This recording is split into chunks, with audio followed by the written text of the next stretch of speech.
So let's get started. Welcome everyone to our Tuesday and Thursday critique hour, where you submit your work humbly and I critique it humbly, as humbly as I can, though I'm the boss and I'm the best at what I do. But let's talk about some updates. So the move might very well happen next week. Boxing up and packing will start this weekend. Didn't happen this week, which means I'm going to have to pay February rent on top of it, which is something I did not want to do, but c'est la vie, c'est la vie. I'm going to try my best to get the hell out of here as soon as possible. The sooner I get out of here, the sooner I can finish my office, the sooner I can, get back into it. There's so many things that need to be done to the new place. There needs to be duct cleaning. The electrical wiring is not grounded, so that we need to bring in an electrician to raise the amperage of the house to 250 because it's at 100. It's an century-old house. And the ducts have never been cleaned, and I have severe allergies. So in order for all that, and I have to transfer the internet to a new account. So that's a lot of stuff to be done, along with all the demolition and construction and painting and spackling, and plaster walls need to be taken down, and drywalling and painting the kitchen cabinets and flooring. I will not wait until flooring to start classes again. I promise you, flooring will just happen whenever it happens. The most important things are the walls and the light fixtures. That's it. Cabinets can be painted in a weekend and put back up. Countertops can be found anywhere, and sinks can be replaced in 2 hours. So it's not crazy stuff. I hope to gather and bring in as much help as I can from friends and family. I'll try to get back to you guys as soon as possible. I don't like leaving Critique Hour. I love you guys so much. I love doing this. This is my dream job. So I hate leaving it, because then all my dreams, I just feel I ghost through my life. I have no idea who the hell I am without Critique Hour. That's how passionate I am about this. That's how much I love this job. I'm about to break. I'm going to start crying. So I will try my best to get back to you guys as soon as possible. In the meantime, if I can, I'm so sorry. My brain has been going in 7 different directions recently. I will try to sit down. I will open up my laptop, and I will start writing down the brief drawing, what is it called? Prompt. Let's get started on today's class. Before I get started, though, I have some minor announcements. Portrait Studio is still on sale and will remain on sale until I get back. That way I have, a way to apologize to you guys for being gone yet again. I was gone for all of December, and then we're back to January, and then I'm gone again. I'm so sorry. I did not plan for this. My landlord just randomly sold the apartments, and we have to get the hell out of there before they raise the rent 50%. So that's why this is happening. So the challenge will be uploaded here on Reddit. If you haven't joined Reddit, go to istebrak.com. And submit your work for critique. You can't just link me your Instagram and say, hey, come critique me. You have to submit your work here. Please make sure it's not fan art. Please make sure it's something, a study of something. And upload your references. That's a rule. You can't just draw something and upload the reference and say, hey, look at my drawing. No, look at my photo referenced study is what you mean to say. So make sure you guys are posting your references as well. And that's it. To buy Portrait Studio, go to istebrak.com and click on the store icon. And you can always support me on Patreon. If everybody joined as a watcher, I really would not need to constantly promote Patreon. I wouldn't need so many people to join as an apprentice in order to make the difference. I'm not working with any kind of marketing or anything like that. It's all just the channel. And it's all free. There is no payment required to join us on Reddit. This is free. Upload your work. I will critique it for free. You don't have to join us as an apprentice or a watcher, but I encourage you to. It helps promote the longevity and posterity of the channel. And thank you everyone for preserving the class and for joining as patrons, for anyone who has. You guys are the best. Thank you so much. Let's get started on today's class. Let's take a look at this, because so much is going on. And I feel like we need to have one of those days where we talk about photo referencing and why it's so important. And I just actually got out of a class where I was talking about the benefits of photo referencing. So this was for a student who has a lot of issues repeating the same face over and over again. And we do photo referencing to help remove those issues. So one thing that photo referencing absolutely requires is that you see horizontal and vertical lines. See, this is why I don't drink tea and teach, because I get all burpy. Horizontal and vertical lines are absolutely necessary, because any beautiful face, at least, and most faces, period, have a vertical line coming out of the forehead down to the chin. This is this vertical symmetry line. This line should be floating in your heads wherever you go. You should see this line all the time. Oh, squiggly line in my eye vision. Where did you come from, oh squiggly line? This Stewie's poem. Favorite poem of all time. And when you see this in your mind's eye all the time, you won't be able to unsee it. And in order to learn how to see it, you have to use it in your references. You did not use one. You eyeballed. And what you revealed to us, this is just one. You know what this is? Do you want to know what this is? This is a peek into how you remember things in your brain. When you have bad referencing and you don't know what you're seeing and you can't seem to tell what the problem is, this is what you're remembering when you see her face. Because somebody who remembers something this clearly draws it very close to this clearly. So, well, we're not just going to go in there and change how your brain retains memory. We can't do that.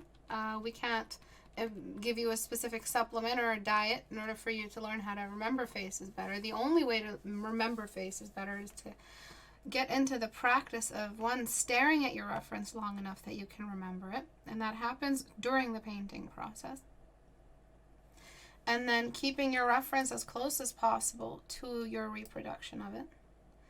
So, all right. So that the transfer of information from here to here, that quick little jump your eyes have to make, is a short distance. And then there's lines that you use to help you see all of these issues, all of these changes, all of the asymmetries, all of the measurements, all of the detail. Come on. I'm just making it better this way. There's also horizontal symmetry lines, which means that we are creating symmetry lines that run across the front of the face and back, that help us keep the nostrils in the right spots, that help us keep the lip corners all balanced. That, coupled with the vertical lines, symmetry, or the vertical line of symmetry, which moves along the face to contortion. Especially in 3/4 view, we see this is just one line among the grid of many lines that move across the face that help us distinguish planes from each other. So the line that runs along the middle is the most important one, because the face is the same on either side. So we use this as a point of reference. We use lines and rulers to capture quantity information, quantitative information that we cannot see because of our human error, because of our weakness in our ability to, because we can only see one thing at a time, and that one thing that we see at a time has periphery vision around it, which is distorted. So though this may look good for you, this in relation to this does not work the same way as this in relation to this in your reference. You are working with a tunnel vision, extreme tunnel vision. When you think this looks right, you are in some deep tunnel vision, because you are localizing the likeness to the nearest instead of creating more external, zoomed out representation of the likeness when we zoom out. Okay, so when we zoom out, we can see a number of issues. The eyebrow is too dark, the eyes are far apart, her cheeks are almost grown out. She looks a lot more masculine in your version, though her bone structure, this actress is so gorgeous. Her bone structure is very strong. I think she was the mermaid in the last Pirates of the Caribbean movie, or second last one. So pretty. So let's move into liquefy. So for me, when I make changes, when I critique a 14-day challenge, let's say, I have these lines floating in my head, these vertical and horizontal lines. And that's where I get, understand that, hey, yours is a little bit deformed, yours is a little bit mutated. And by mutated and deformed, I just mean outside and away from the symmetry line that balances everything. Then there's likeness. So if we were to correct all of the anatomy issues, this would still be a great face without her in mind. But because she's in mind, we have to capture likeness. Likeness is the key when you're working with photo reference, because the reason why you're doing it is so you can learn better, more faces, more variety of faces. So what makes her her? All right, so let's decide. Let's take a look at those. Look at the tilt of one corner of the eye to the other. Interesting. Look at yours. Huh, who knew? And then we've got from the corner to the Cupid's bow, from corner to Cupid's bow, look at how far your nostril moves, how far out it moves, and look at how far out her nostril moves. So I kind of overdrew this one, that's okay. Much wider nose. Look at the shape of her eyebrow. So soft and really, really easy going kind of movement into the thickness of the eyebrow starting out. The lip is probably the thing you did the best, but a lip is so nondescript. It's such a jumbling of flesh that it doesn't really carry a lot of likeness unless it's a very just particular kind of lip. But most artists in their default beauty standard that they have recorded in their brain usually draw this lip. So that's why you kind of got away with it. So you had the eyes all wrong, and you had the nose all wrong, and then you just had this really, really overgrown cheekbone that grew outside of the three-quarter view, which means one thing: you don't understand rotation. Whoa, let's take a step back. Rotation, that means you have no business doing three-quarter view. You need to work on your front view and understand proper symmetry, and then slowly start rotating the head in three-quarter view. You have no business working with a reference to perfect your three-quarter view, because a reference carries way too much information. It's got likeness, it's got contrast, it's got detail. There's a lot to consider from a reference that you have no business worrying about at the moment. Though you grayscaled it, good job. You need to do a 14-day challenge format three-quarter view beside a front view, and then try to maintain likeness between those two default faces. Excuse me. So again, let's recap. You did no measurement. You captured no likeness, which is why this is what we call a failure. I'm sorry if that hurt, but that's what happens when you don't draw lines that help you develop a structure, because the head is an architecture. It's a building. The head is a building. Write that back to me. When we have a building, do we just tell the workers, just draw what you think looks straight? No, because the building will end up looking like this and will most likely fall, and people will most likely die. So when I say, this is complete failure, because this would also be a complete failure. It's not structurally sound. It's not something that functions. It is dysfunctional when we don't have likeness, and we don't have rotation, and we don't have anatomy intact, and we don't have the fundamentals intact.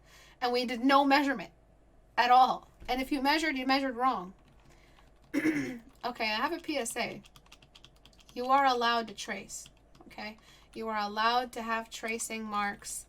These lines that I just drew, this line, this to this, this here, you are allowed to take those lines and draw them over the head shape that you have. All right? You are allowed to do that. Do that until you can until you can't not do it. Okay? Until it is no longer something you can unsee, until you see these in your mind's eye floating around. All right, let me just drink some tea. All right, so the changes I'm about to make have everything to do with likeness, and I'll tell you when it's likeness. Have everything to do with structure. I want these words written back to me. All right. So I'm so sorry about this. I have to see that you guys are taking these keywords down. So likeness is structural. It is. As long as it leads back to measurement, it's structural. Particular styles of building, particular architectural nuances is likeness. Likeness is architectural nuances of the face. Write that back to me. And then we have actual anatomy. The face needs to be symmetrical. That's just how we are. That's just how God made us, or whoever you think made us. That's just how we are. We come symmetrical. We are a reflection. Either side is a reflection. 2 ears, 2 nostrils, 1 mouth, 2 lip corners, 2 eyebrows. That's just how it is. And in order to have that balanced, we need some lines. Okay, that's all structural. So when it comes to perspective, we also need these lines, because these lines indicate where the edges are of the nostrils along the bridge, the top of the bridge. All right, this is all planning. This is all structural. So you did no structure, and now let's apply it. Let's apply some structure. So I'm not, just going to jump into the corrections. I mean, I'd love to, but I'd also want to display exactly how theoretically I'm applying these changes. Some are likeness related, and some are structural, anatomy related, meaning that that's symmetry and preserving that symmetry. All right, so I'm jumping, my eyes are darting back, and is that the right word, darting? Darting? It sounds like it's the wrong word, I don't know why. My eyes are darting. That is not is that a word? I know that's a word. I've just never said it before in my whole life. So my eyes are jumping back and forth between the reference and what I'm looking at right here in the reproduction. Darting. Is it a word, Katie? All right. The thing with her face, why she's so exceptionally beautiful, is just the thing I love the most about her face is her eyelids. They're just always kind of sleepy. So that's a likeness thing. That's a nuance. Darting? Darting is a word? Okay. I've never used it. She's also got super circular eyes. And look at all these fundamental errors. Look. Look, everybody.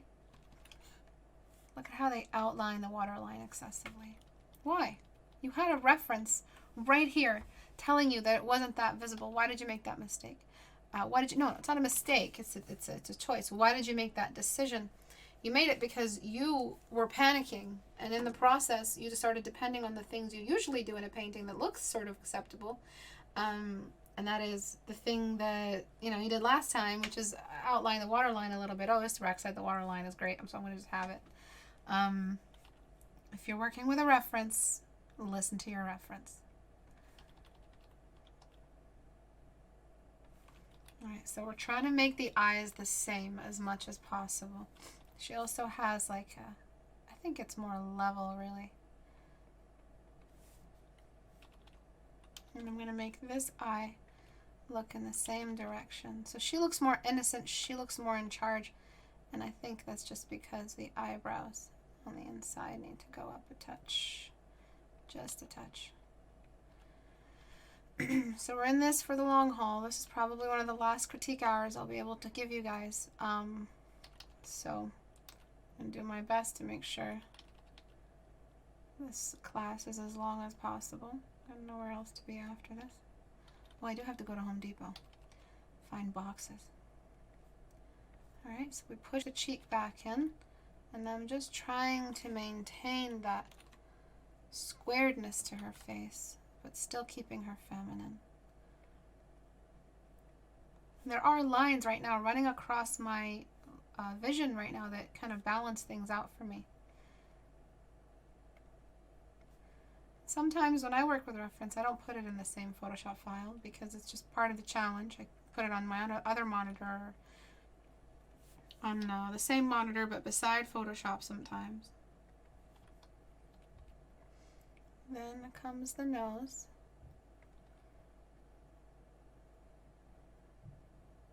And the nostril is a lot bigger than all that. The mouth is a little bit more soft. And just these changes alone have helped. She isn't really smiling, but is at the same time. It's very beautiful and delicate.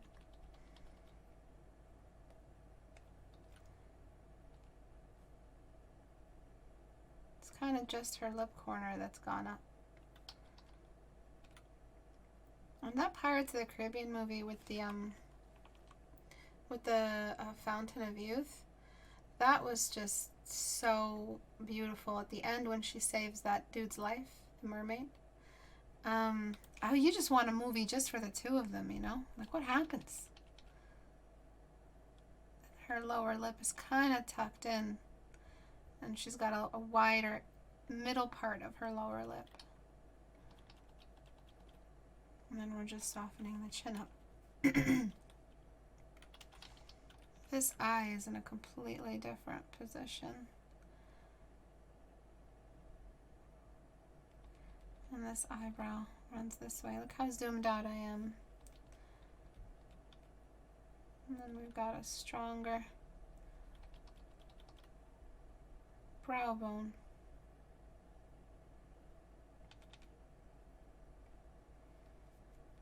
And this eye is kind of hiding in. Tucking that in there. And then the chin, the jaw, the cheekbone are kind of on the same level. She's got very strong cheekbones.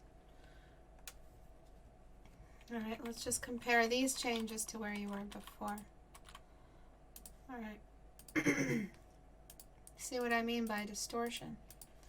So these were structural and likeness changes, and now all we have to do is just make sure that we have better representation of values. So this entire eyebrow is just, why? It wasn't that dark. Okay, and then one more thing that I'm gonna do is just, she's got very beautiful eyes. We all agree about that, yeah? Well, then just copy what you see in your... There's no need to enlarge or reshape the pupils along this pre-existing anime addiction we all suffer from. There's no need for that. Just copy what's in your reference. It's telling the truth.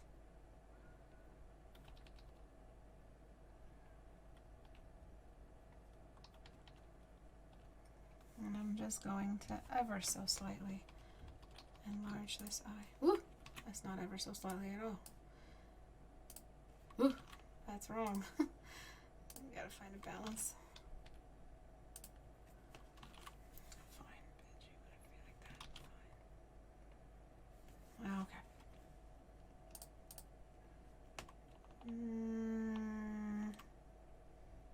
No, I'm just gonna shrink it back. Don't mind me, I'm just directionless right now. Alright, so we lighten that eyebrow. As you can see, this eyebrow has a transition from medium dark to dark dark. So we're just doing that. And the brush I'm using, which is on sale, by the way, on my website, is just my number 2 blocking brush. And it is, I believe, called number 2.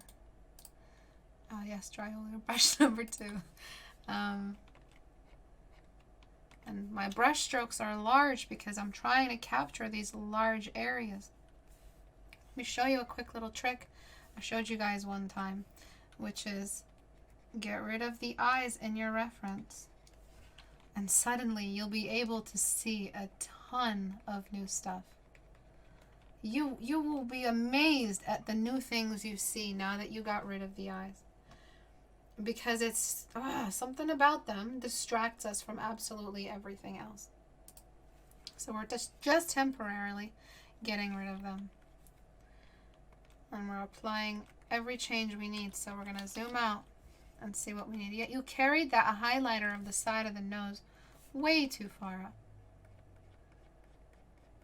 All right, and then the eyebrow is too high. It's kind of an expression at the moment.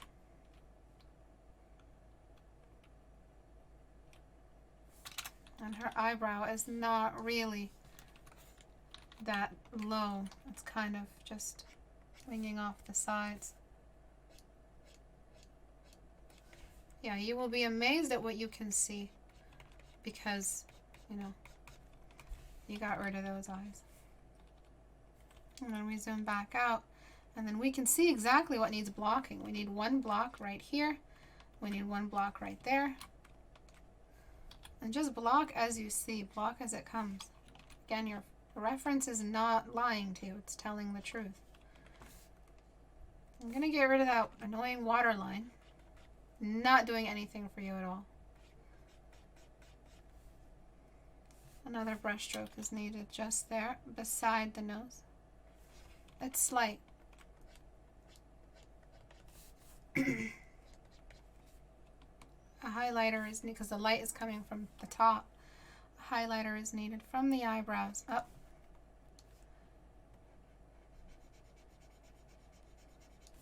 And then from the cheeks and the temple down. The more individual brush strokes you apply with one clean 100% opacity brush, one brush stroke, one 100% opacity brush stroke means the better and more strong your blocking is.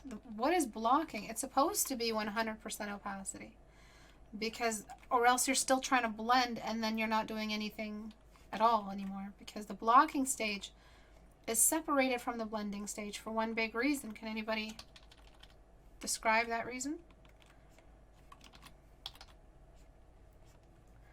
All right, and then we're carrying this highlighter to the jawline. Look at her jaw, really strong. One clean brush stroke. One clean. Look at how small these brush strokes are that the artist applied. Very weak. Excessive brush strokes around the edge of the face. Why? Why did you need so many? Why did you need so many? You just needed a brush stroke down here and a clean separator down there. You don't need to address all these new extra light. You don't need to do that. All right. Look at all these brush strokes along the nose. Are those mine? I don't know. I'm going to blame you. And then we have lighten.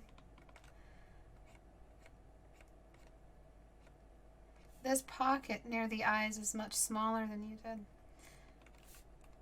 But we'll see once we start smudging. And we have one clean brush stroke up here. So I'm so sorry about my voice. Why is blocking important? I have the hardest time approximating eyebrow height for some stupid reason. Because you haven't done enough expression studies. You don't have an instinct for when you're accidentally seeing an expression, or when you're seeing an accidental expression. My reference says, copy my homework, but actually make it obvious this time. To identify the planes and have clear values. Excellent! Beautiful answer. Blocking is a designated stage in your workflow because it helps you identify the planes and have clearer values. It's supposed to be 100% opacity brush strokes. Opacity. That's what it's called when you guys overdo your transfer and your blending. It's not opacity, it's opacity. Because you guys did a shitty job. I'm joking. It was a horrible dad joke. I'm getting old, it's my excuse. Okay, so we can start blending now for the most part. We might have to revert back to blocking eventually. When we blend fatty areas first. My smudge brush, my number 4 smudge brush, just number 4, in my smudge set, it's also on sale. The big bundle is on sale on my website. And I'm just using this on low strength, really, really light press. Make sure, if you guys have trouble with my smudge brushes, it's because your settings, your pen pressure settings are super sensitive on your tablets. Make sure you guys adjust that, because this brush is not wrong. It's either you're pressing really hard and you're a guy and you're holding your pen really hard, or, because honestly, I've never had a single girl complain to me about the smudge brush. Always my male students are saying, oh, I don't seem to get what you're doing. It's because you guys are holding your pens and pushing on them so hard. I think that's why you guys are having some issues. I swear to God, I've never had a female tell me that she's having trouble with my smudge brushes. It's always been the guys. So let's start smudging. So we're smudging the fatty areas first. That lower patch around the cheeks. The eyes. The start of the eyebrows. And I'll texture the eyebrows in a second. See how I'm not detailing it. I'm just thinking about, I'm going to just reveal her eyes. I'm just thinking about the transition from skin to hair. The representation. See how I'm smudging the top part of the eyebrow? And it looks like hair just because I smudged it. You don't have to paint hair for it to look like hair. Oh, I forgot one big important block, which was, it's because the eyes were covered up. You even have multiple values in the white of the eye. Is there nothing safe from your over rendering, oh student? Is nobody safe from your wrath? Why would you try to blend inside the white of the eye? You barely have any values transitioning here. That's all. And you just went ham. You just shrunk your brush and just kept going. She also has a squint in her eyes. And that's a big part of likeness. Expression is part of likeness. Write that back to me.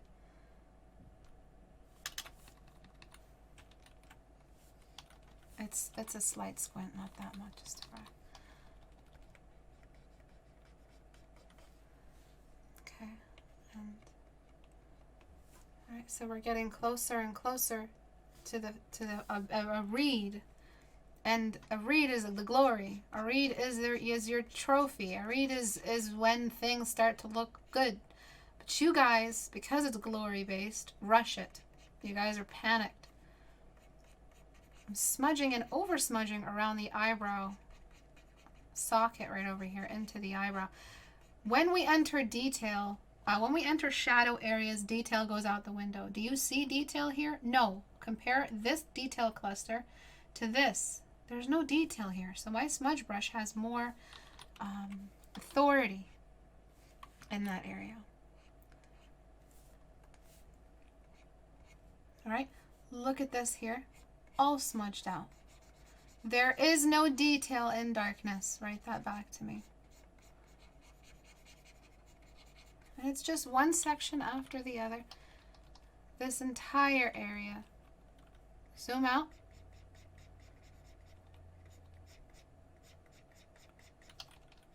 Gets smudged out. Even if I smudged outside of the block, that's okay because I'm working with a very, very rough plate from the student's work. So I'm just going to create a better plate of skin texture, which is what my smudge brush number 4 can do. It's got a texture to it when it smudges, which is really similar to skin texture when layered. It starts to look like skin.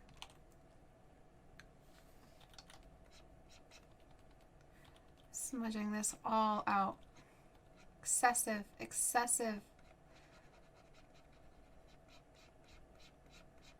You ingrates. I love that word. Oh man. It's my favorite word now. You guys with your smudge brushes, I mean your small brushes, you just kind of over detail all the time. Bunch of ingrates. Degenerates. When we enter shadow area, detail goes out the window. There is no detail in darkness. That sounds like a Spelunker's creed? Spelunk. Oh, okay. I think her nose is a little too high. Her entire face is higher and small for the head. It's just one big motion that I have to do eventually once I stop blending.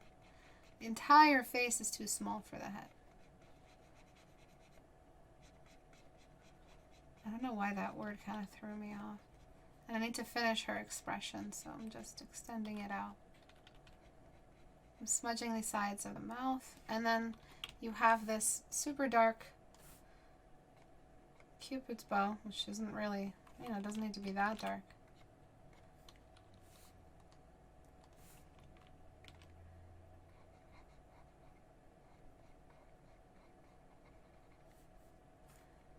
Okay, and then for the mouth, I'm just going to re-block it. Like I said, it's okay to revisit blocking as long as you understand why. So in this case, I need to reintroduce a new dark spot, and that's how I'm going to carry the smile of hers.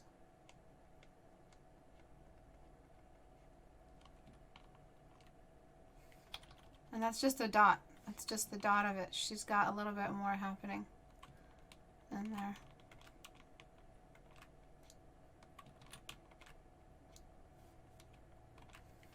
Okay, upper lip is darker than the lower lip.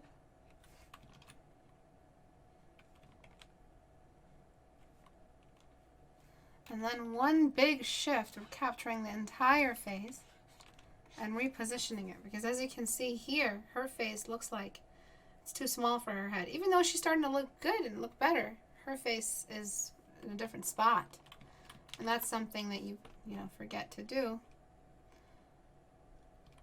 when you're not measuring, or something that you won't see if you're not measuring. Her eyes are close together compared to the usual default beauty. Her eyes are pretty close together.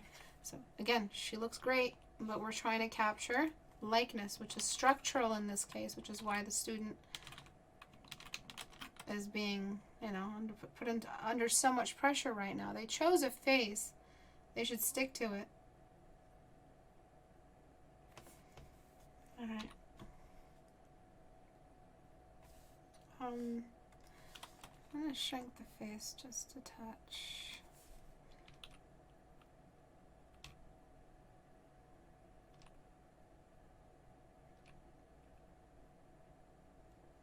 I think that's better. All right. We're just going to keep moving forward. We have some blocks. Look at how I'm zoomed in and I'm starting to detail.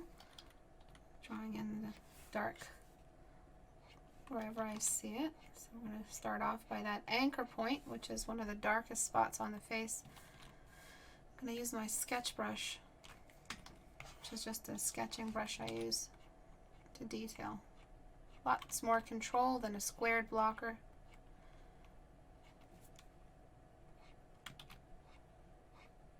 But I jump right back to my squared blocker for everything else.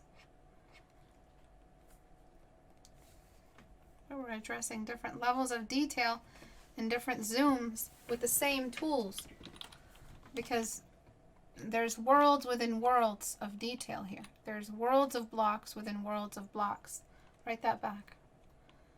And that means that, you got to zoom in and graduate into each world of blocking. I'm going to blur the edges of the eyes because there's a layer of water underneath the edges of the pupils. I'm blurring them on purpose. And zooming out just to assess how much more space I need for that upper eyelid. Like I said, this actress's eyes always look sleepy. I mean, not sleepy compared to other eyes I've seen, but she's got a pretty sleepy gaze. And if you haven't watched that movie, I recommend you do. It's so romantic. Okay. And then we're just bringing in more highlighter on the upper eyelid where that light is hitting. And we're getting that kind of sleepy look. And there's only the slightest, I'm not going to put it there, but there's only the slightest little highlighter right there in her eyes. Right? We're not putting those in yet, but I'm just saying. Then we're going to try to bring in that extra bit of detail on the inner waterline.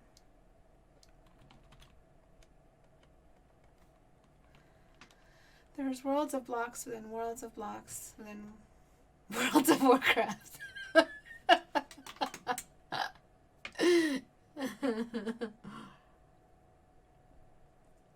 That's a lot of Legos, exactly.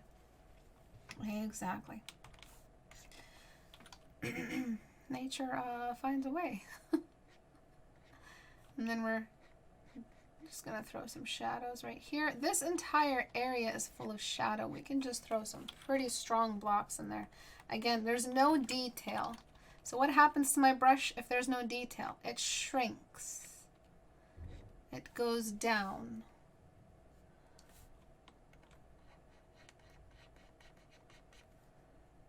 Okay, and then just another full block. The eyelid is behind the block of the edge of the face. And that far eye is always going to be, you know, difficult to grasp, but shouldn't be impossible. And it's just step by step. Keep yourself close to your reference so you can capture better. And I'm here until the painting is done. I got time.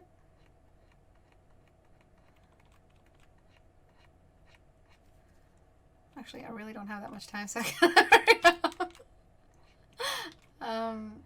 Okay, so that block of the crease of the far eye gets blended upward, but the edge is preserved.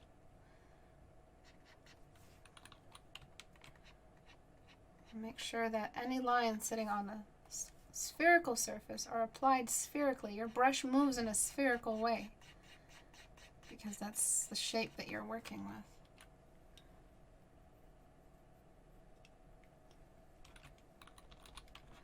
And then this lower eyelid, it's cut off.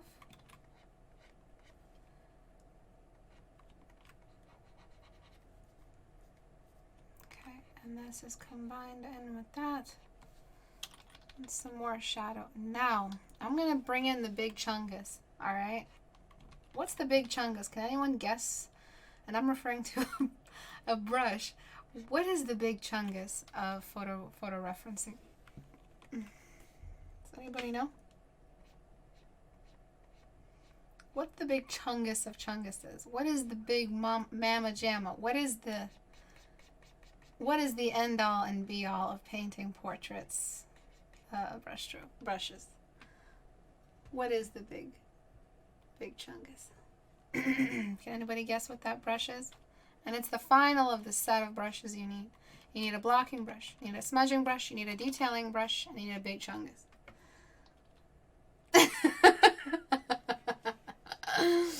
The movie is Pirates of the Caribbean at Strange Tides, I think. The big what?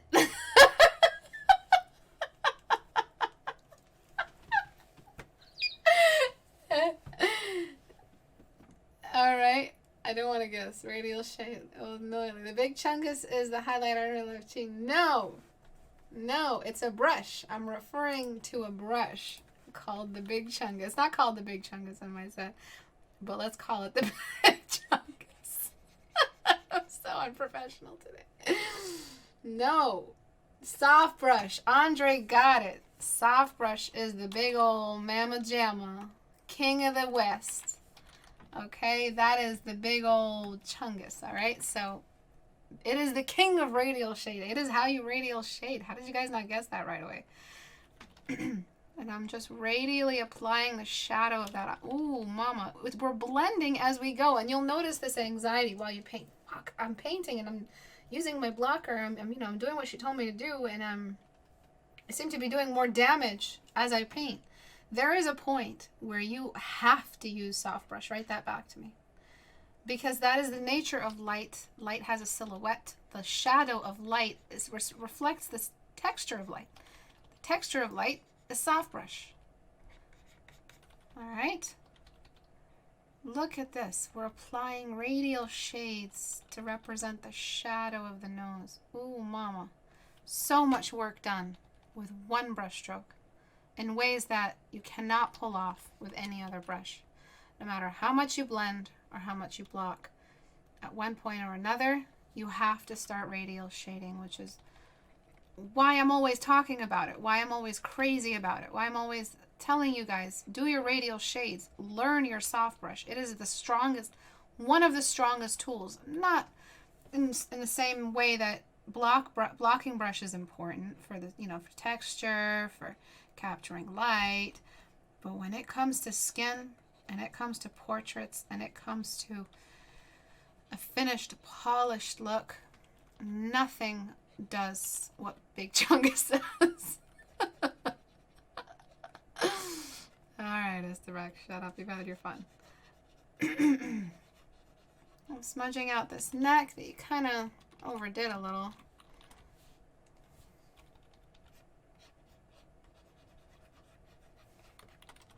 And then in a new layer, I'm grabbing the black, I'm bringing Big Chungus, and I'm creating the edge of that head.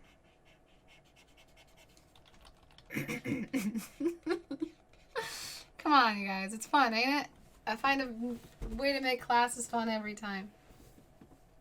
Alright, there is a bit of a problem in the placement of the head. She seems like she's throwing her head back a little bit more.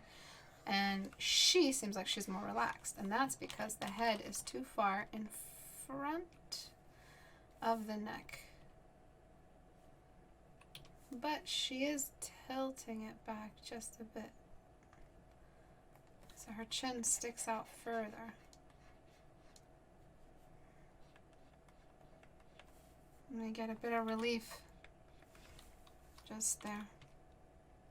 See how the neck is after the chin? Alright. And this is all just one clean line. And it's looking more and more like her every second we spend on it. So again, for anyone who's learning something right now, if you feel like joining as a patron, I would be very grateful to you if you just hopped in and joined as $1. If everybody on the community joined as $1, the community wouldn't really need any marketing or agency funding or whatever that is on YouTube. Hop on over to my Patreon. Give me some of your cash. You don't have to. It's not mandatory. This is a pro bono class for anybody who just wants to hop in and learn a thing or two. But if you can, and you have the time, and you have the patience to deal with Patreon checkout, as you would with any other like Amazon checkout, feel free to join me on Patreon. Patreon.com/Istebrak. I think that's my account name. Oh, alright. So then we get our pencil brush again and go straight up into white. And we got to get those contrast areas exact. So let me show you real quick the difference in the head. See that? Before, after, way more relaxed. Merge that down. And we're just gonna slap it on. There's no wrong answers at this point. We're just trying to apply the value fearlessly, like the fearless artists that we are.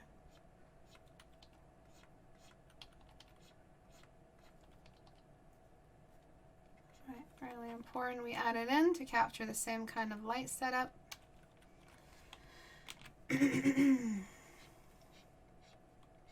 So this critique took longer than I expected. The other two I had in queue were not going to be looked at today.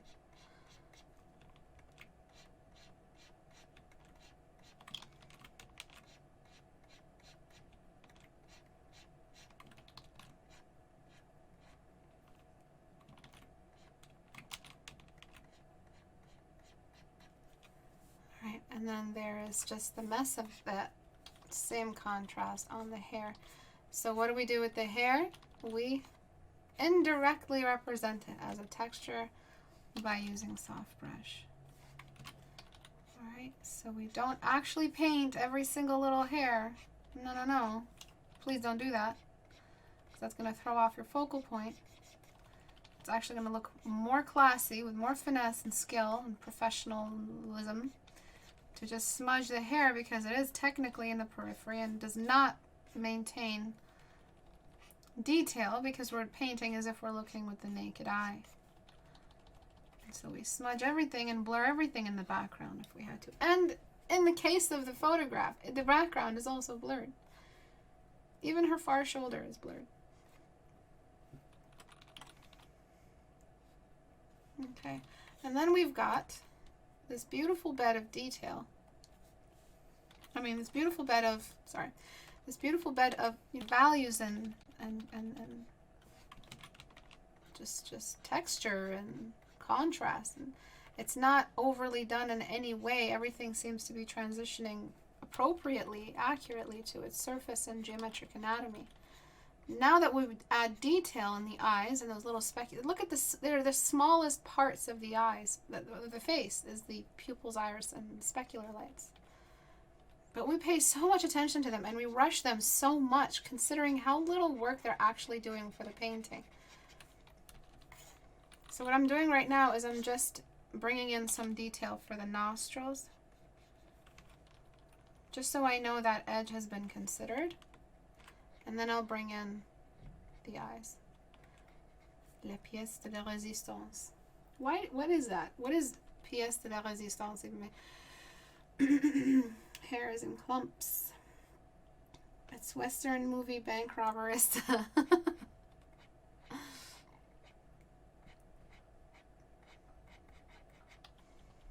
Put the money in the bag if you value your life. Put down that detailed brush, you ignite. Sorry. I'm such a nerdy teacher now. When did this happen to me? Alright, and then I need to get rid of that almost skeletal transition in the cheek. That's not required.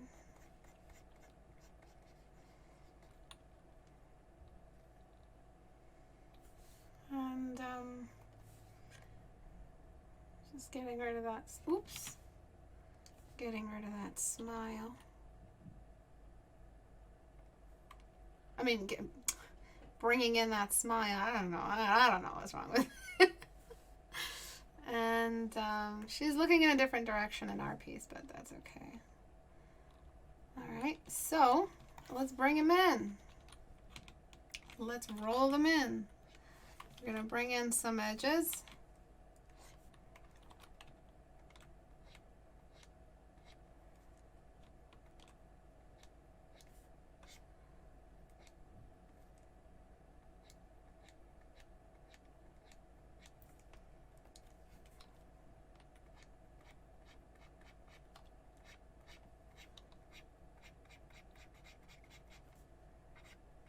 Okay.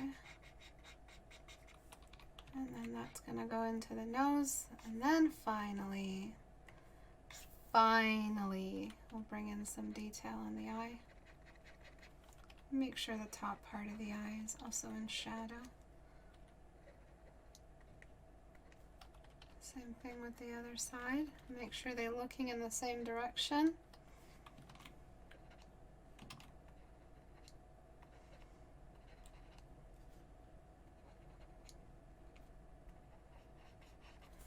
And then zooming out and bringing in the glitter in her eyes. And she's definitely looking in the wrong direction. I'll correct that after. And a little bit on the waterline, just there. And a little bit there. Sometimes when we paint something and we reproduce exactly what's in a photo, ours looks different. So we brought in ours and it looks like tears. But it's just exactly what's in the photo. You're just gonna have to get used to it. Come on, you son of a bitch.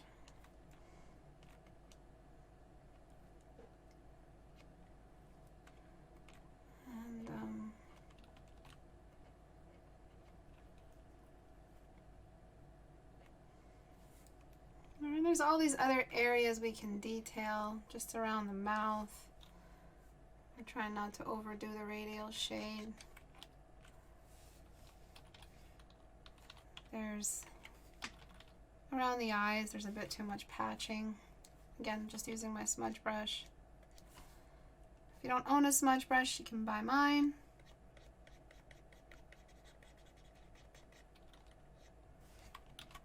Detailing in the hair is very easy. You just have to know where hair grows. Hair from the top of the eyebrow grows down, so we grab the skin color and stroke down.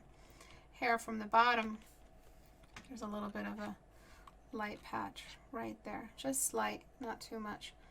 Grows up into the eyebrow. And that's as much as we need. I need to just blend this out.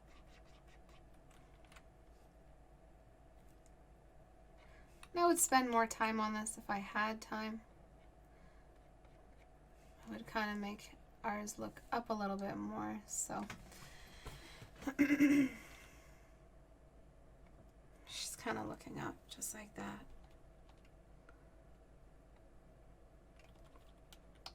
She has a bit more curiosity.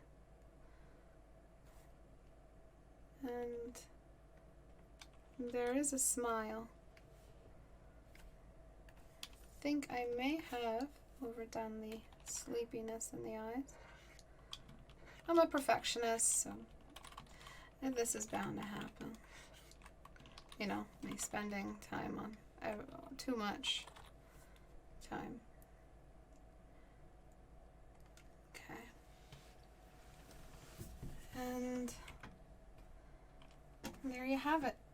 So I will show before and after. There's quite a difference between the two, of course, now that we've done all this hour of work or more.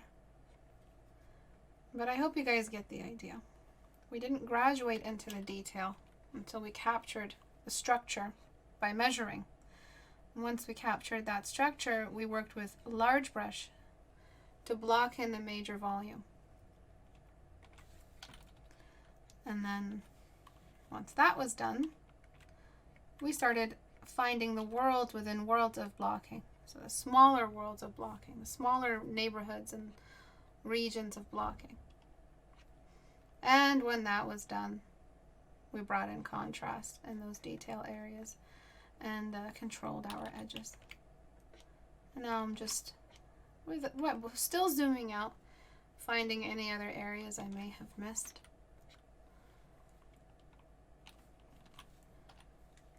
All done within your supervision. You guys saw every single brushstroke. This will be uploaded on YouTube. So you won't, you'll be able to rewatch it as many times as you need to get the idea. Using my soft brush, I'm going to radially lift that upper lip and the lower lip. Her lower lip has a stronger middle area to it.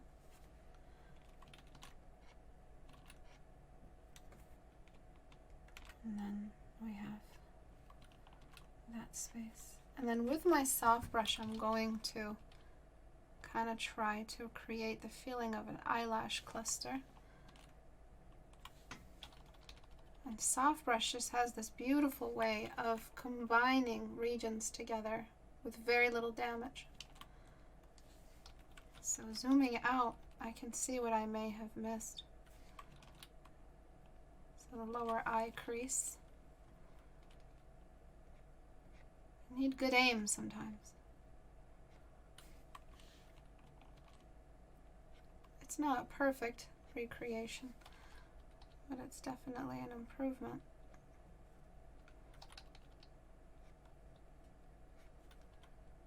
Something about the eyebrows is still not right, and I think it's mostly due to the fact that the eyebrow needs to be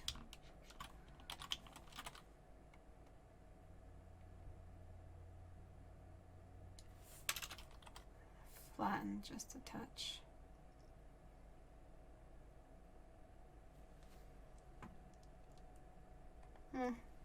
I don't have all the time in the world to explore.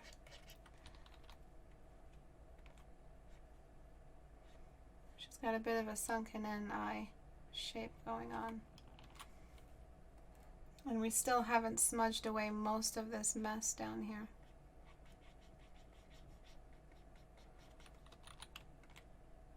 And there's a lot of shadow only soft brush can pull off.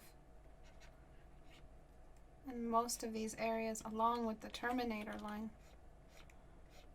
from that bounce light or rim light.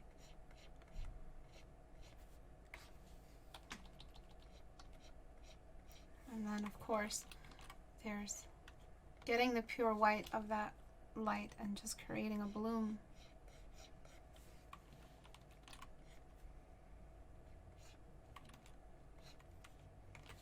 There's the shadow coming off the hair. Not too much. into the cheekbone. And there's the fact that the entire eye itself is a bit of a shadow. It's got this very large dark region to it. And there's this difference in the shape of the lower eye. So with the blocking, I'm just going to fix that. Just like so. And then smudge it out. Not a photorealist, but I am teaching accuracy. It's not about photorealism, it's about accuracy. Our brushstroke still has a lot of presence. And then her eyes do slant upward a bit more. They kind of slant up.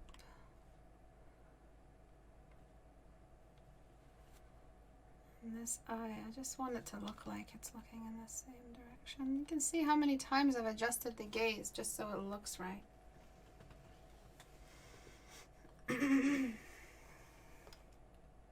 Okay, so I could sit here for another 2 hours. You guys know me.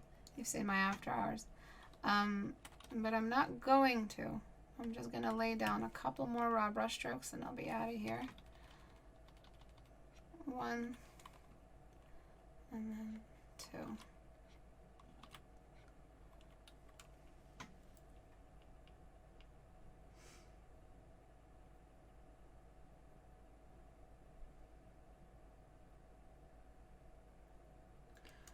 All right, so let's take a look at the before and after.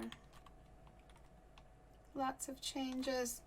I'm gonna undo one thing. Sorry, I know I keep doing this. I know I raised her corner, but I don't want to do that and distort the pupil. So I got rid of those. Big changes, obviously. We don't even need to do it before and after, but just so we can compare after. All right, so before, I need to overlap them.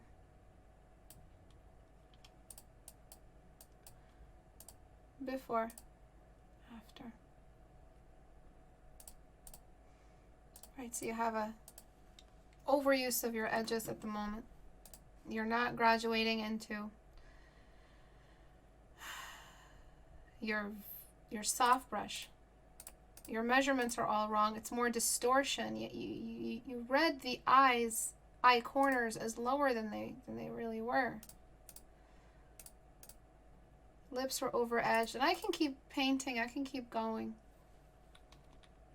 But the point is that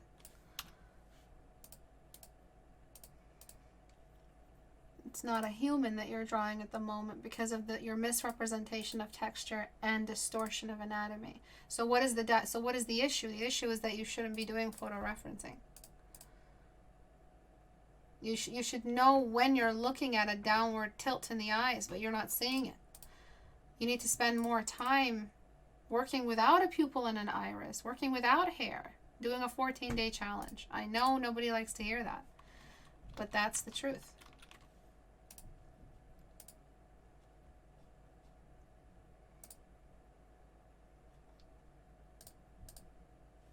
Okay? It's about accuracy, not photorealism. Yeah, don't get caught up with silly little, oh, this, it's higher than that. And it's not always about that. We have captured most of the likeness. And the only reason why I say likeness is a part of structure is because, and only because, of that downward tilt in the eye that you did not see. And this is still moving in the right direction. I would love to capture exactly what's happening here. Our irises are a little too large in comparison to hers.